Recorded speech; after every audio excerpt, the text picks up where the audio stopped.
Bonjour à toutes et à tous, je suis ravi de vous retrouver pour le deuxième numéro d'On en parle consacré au samedi d'Auteuil. Je suis entouré de Charlie Millepied qui mange obstacle, dort obstacle et surtout que Auteuil, c'est sa résidence secondaire. C'est vrai, Charlie. Exactement, Guillaume, hein. Plus j'y suis, mieux je me porte.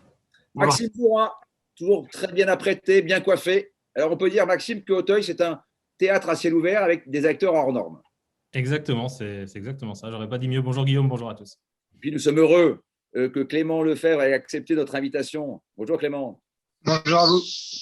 Alors Clément, vous avez marqué l'actualité ce jeudi avec une deuxième victoire dans la course la plus longue du monde, hein, l'Anjou Loire Challenge avec Emeraude de Carta. Vous êtes redescendu de votre petit nuage?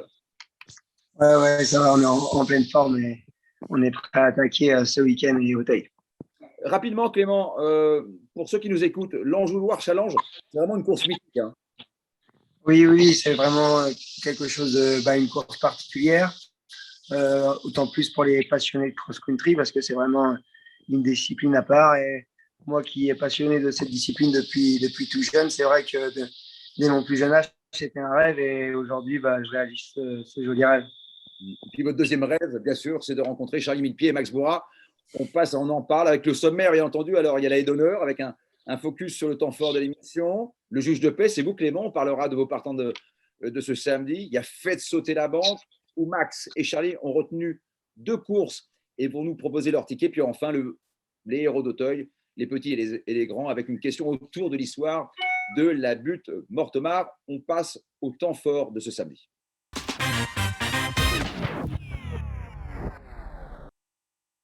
Alors, le temps fort, c'est le prix Saint-Sauveur qui se dispute de la 5e course à 17h50. Un steeplechase réservé aux 5 ans et plus sur la distance de 4400 mètres. Clément, vous serez associé à l'As Park qui reste sur un succès. Vous allez le découvrir, hein, c'est ça? Exactement. C'est un cheval qui vient de gagner plaisamment avec James Reveley. Il monte un petit peu de catégorie, mais en plus, il a les œillères pleines pour la première fois, il me semble. Donc, ça peut être un atout. Est-ce que vous craignez les 72 kilos? Non. Si je monte léger, ça va aller. Max et Charlie, une question peut-être à Clément sur son parc. Moi, j'étais pas. Non, oui, ça paraît être une première chance. Comment Clément monte un cheval comme ça qui a pas trop de métier? Il a 10 ans, mais c'est vrai qu'il n'a pas beaucoup de métier dans les gros handicaps. Est-ce qu'il faut jouer petit bras, surtout avec le poids, ou finalement, il ne faut pas s'occuper du fait que le cheval est assez peu couru finalement en steeple à Auteuil? Pour avoir visionné pas mal de ses courses, c'est quand même un cheval qui a l'air facile à monter. Il avait été devant Thomas lors de sa 2e place. La dernière fois, on avait roulé en tête, donc James avait monté un peu plus cool. J'ai l'impression que c'est un cheval très polyvalent, qui est facile à monter. Donc, ça va sûrement être les ordres de Fabrice, comme souvent d'ailleurs, de monter plus pour le cheval qu'avec des ordres bien précis. Justement, Charlie, comment est calculé le poids que porte un cheval? En fonction de sa valeur, hein, tout simplement, il y a un handicapeur dont c'est le métier, hein, c'est son nom, handicapeur, qui doit regarder toutes les courses et tous les chevaux et leur donner une valeur en fonction des performances qu'il a effectuées. Et selon les handicaps, eh bien, vous avez une référence qui s'ajoute, un chiffre en fait qui s'ajoute à la valeur donnée. Ça donne le poids. La valeur de Sam Park, c'est 63. La référence est de 9 pour les chevaux qui ont 5 ans, enfin, qui ont 6 ans et plus. Donc, le calcul est assez simple, même pour vous, Guillaume. 63 et 9, 62. Max, James Reveley, qui a été associé à Sam Park, sera lui retenu sur le 3 Darling des Bordes. Faut-il y voir un signe? Un signe, je ne sais pas. Je pense que c'est deux premières chances, tout simplement. C'est 2 chevaux qui vont de l'avant. Moi, je préfère Darling des Bordes parce que Sam Park, j'ai l'impression qu'il craint un petit peu la rivière des tribunes. Puis 72 kilos. Darling aussi porte du poids, mais Darling, c'est un vrai cheval de 4004, un vrai cheval qui va aimer ce terrain-là. Voilà. Entre les deux, si je devais choisir, mon cœur penche plus vers Darling des Bordes. Clément, vous êtes d'accord avec Max? Vous craignez aussi la rivière des tribunes avec Sam Park? Je la crains, non, mais je suis sur le fait que le cheval de James connaît vraiment bien Auteuil et que sur 4004, il va être dur à prendre. Ça, je suis entièrement d'accord avec lui. Alors, Charlie, coup sûr, coup de poker, et après, c'est à Max. Coup sûr pour moi du prix Saint-Sauveur, ce sera original, mais c'est Evry Béret qui va porter le numéro 10, qui n'a pas pu aller au bout de son parcours dans le président de la République, hein, qui est le gros handicap qui avait été visé par tous ses chevaux. Il a éjecté son jockey au Redditch alors qu'il allait très bien. Je me souviens avoir vu gagner ce cheval à 4 ans à Auteuil dans le prix Robert Batz, un handicap à Auteuil dans le terrain lourd. Donc, il n'y aura pas de souci avec les pluies qui tombent. Tanguy Andrieux le connaît bien. Il y a moins de partants, c'est mieux pour lui parce que c'est un cheval qui n'aime pas trop les gros pelotons. Et vu comme il a gagné à Compiègne l'avant-dernière fois, je pense qu'il peut mettre tout le monde d'accord. Et le coup de poker, c'est un sacré coup de poker, c'est Dakar pour François-Marie Cotin. Je l'attendais au tournant dans un handicap. Il y a 2 ans, maintenant, il était deuxième de cette course, derrière Jubilatoire, et il laissait tout le monde à 10 longueurs. Il a peut-être un peu vieilli, mais je pense qu'il a été préparé pour cette course. Il est assez au poids pour courir, c'est-à-dire que normalement, il aurait dû porter quelque chose comme 58 kilos. Il en porte 62 parce que c'est le poids minimum en obstacle. Et je pense que malgré ça, il peut tout à fait être là. Il y aura 30, 40 contre 1. Bon, Max, c'est à vous. Mon coup sûr, vous l'aurez compris, c'est Darling Deboard. Pour moi, c'est un petit peu le cheval de la course. D'ailleurs, un coup sûr à Charlie. Le coup sûr de Charlie, il y aura 25 ou 30 contre 1. Donc, c'est vraiment un coup sûr, on va toucher, quoi. Il faut y croire. Et après, mon coup de poker, moi, je pense que c'est aussi amusant aussi, c'est Irjas. C'est un cheval qui va… C'est une jument qui va apprécier le numéro 6. C'est un cheval une jument qui va apprécier l'assouplissement des pistes. Et la dernière fois, c'était du bon terrain, on va dire, dans le président. Mais elle a fini quand même courageusement. Elle s'est relancée un petit peu pour finir avec là tout terrain. Je pense qu'elle peut finir plus près et pourquoi pas prochaine belle place. Allez, on parle des partants de Clément Lefebvre. C'est le juge de paix.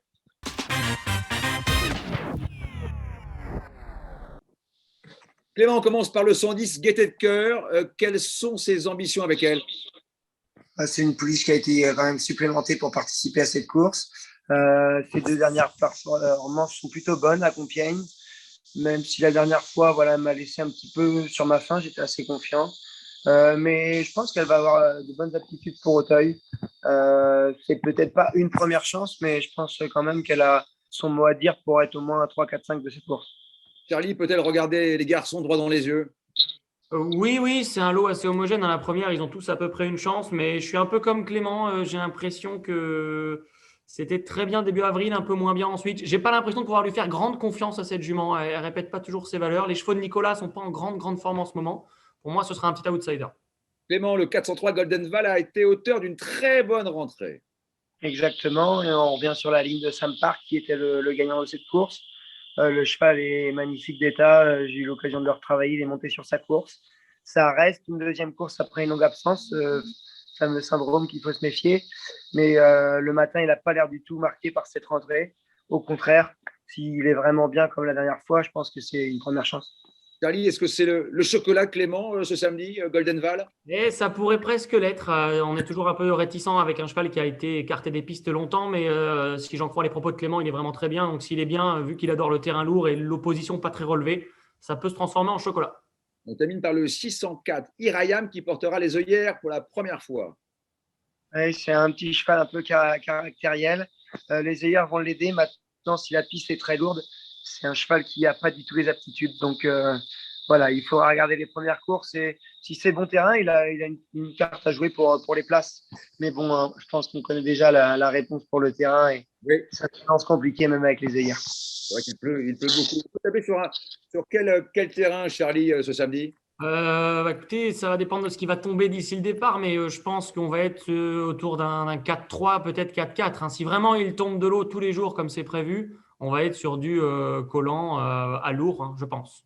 Et à noter que la semaine dernière, nous avions eu Gaby Lenders dans l'émission On en parle. Il nous avait dit attention au 304 imprenable ce samedi. On passe maintenant à la 3e séquence et je compte sur vous pour trouver la bonne combinaison du coffre-fort, Charlie et Max, et faites sauter la banque.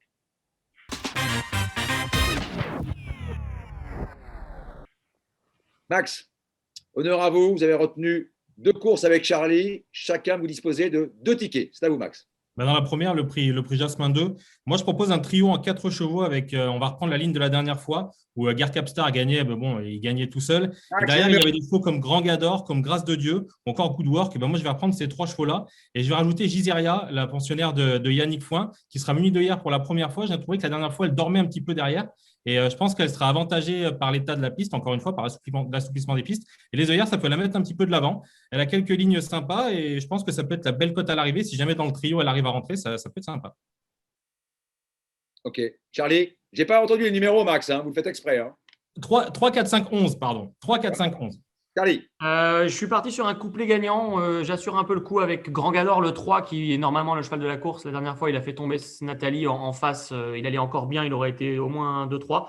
Donc, couplet gagnant en base du 3. J'en ai pas mis beaucoup derrière, mais j'ai mis de la cote. Alors, pas le 5, Good Work, qui sera dans les favoris. En revanche, le numéro 6, Géryville, pareil, c'est un cheval qui va apprécier le terrain. Maintenant, il est bien habitué à Auteuil, donc je pense que ça peut coller. Le 8, Niafron. Alors celui-là, il va être oublié par beaucoup de monde, mais l'année dernière, il avait suivi Grand Gador. Ils avaient quasiment toujours fini ensemble. James Révélé a été appelé. Attention. Et le 11, Giseria, comme l'a dit Maxime, ça peut être très bien avec les œillères et le terrain qui s'est assoupli. Donc le 3 de base avec 5, 6, 8, 11, couplé que gagnant. Qu'avez-vous retenu comme deuxième course?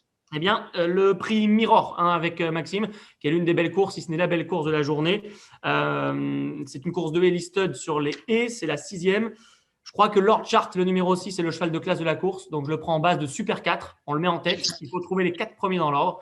Donc, ce sera le 6 en tête. Et derrière, 1, 2, 3, 7 associés, qui sont tous des chevaux de terrain souple et des bons chevaux. Le Petit Nice, U2Glass, Scott Kewell et Akela du Seuil. Je n'ai pas gardé Irayam. On a entendu Clément, pas forcément très chaud. Et en flexi 50%, ça fait 12 €. Voilà, il faut que le 6 gagne. Et derrière, 1, 2, 3, 7 pour compléter les 2, 3 et 4e places. À vous de conclure, Max. Ouais, moi, je suis parti sur un Super 4 aussi avec la même base en tête, Lord Chart. C'est vraiment le cheval de la course. Code Kewell, la dernière fois, c'était très bien. Du coup, je le mets deuxième. Ça fait 6-3. Et après, 2X. Et en associé, je rajoute le numéro 7, Akela du Seuil. Il a vraiment très bien gagné la dernière fois. Le numéro 5, Uric des Obos. Pareil, je pense que là, tout terrain, ça va être sympa pour terminer 3 au 4e. Et enfin, je vais garder U2Glass, qui a vraiment les origines pour bien faire sur ces terrains-là. Et puis, qui arrive sur ce rendez-vous avec un petit peu de fraîcheur. Allez, messieurs, on va se rafraîchir un peu la mémoire avec la question du vendredi.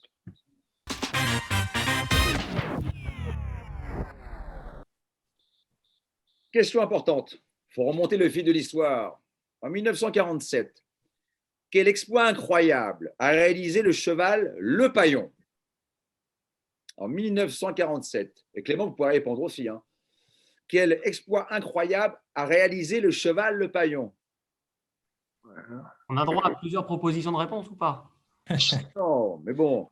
Il y a un paquet de choses incroyables à Auteuil. Un cheval qui a remporté 2 belles courses dans la même année, mais dans des spécialités différentes. Le doublé grand steeple, grande course de haie d'Auteuil, ça paraît peu probable. Dans des spécialités différentes. Ah, dans des spécialités. Plat et obstacle. Là, et Le l'obstacle. prix cadran Ah, et la grande course de, le prix cadran et la grande course de d'automne, par exemple. Vous êtes pas loin, Clément. Dans l'esprit, vous n'êtes pas loin, mais c'est plus prestigieux que le cadran. Le Royal Oak. Ah, l'Arc de Triomphe. Alors, Bravo! Bravo! En effet, entraîné par William Head, il avait même remporté le Grand Prix de Deauville cette même année. J'espère que vous ne non? On ne sait pas. Non, je n'avais pas. Et bon, Séché.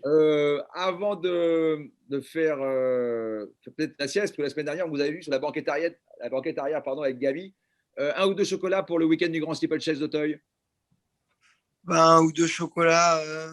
Je ne sais pas si on peut donner des chocolats, mais en tout cas, on va participer normalement au Grand Steep des 4 ans avec Goldtweet, qui vient vraiment bien gagner. Il va affronter un lot de très bonne facture, mais c'est un cheval qui progresse tout au long du printemps. Donc, il va être à se méfier quand même. On va aborder ce groupe avec des ambitions pour les places.